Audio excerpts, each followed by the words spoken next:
In fairness, ang sarap niya, guys. Ang sarap niya, to be honest. Boursin cheese? Trending ngayon yan ah. Kaya naman, let's try it. Ayun, medyo mabango siya and talaga maaamoy may pagka-creamy ng cheese na to. Ayan, sobrang excited na ako kaya naman, tikman na natin. Try muna natin tong sour cream. Let's kuha tayo ng cheese, damihan natin. Ooh, the moment of truth. 1, 2, 3.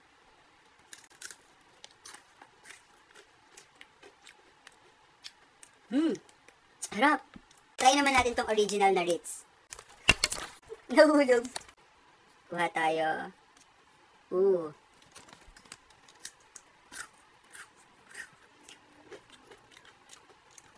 Ang sarap niya talaga.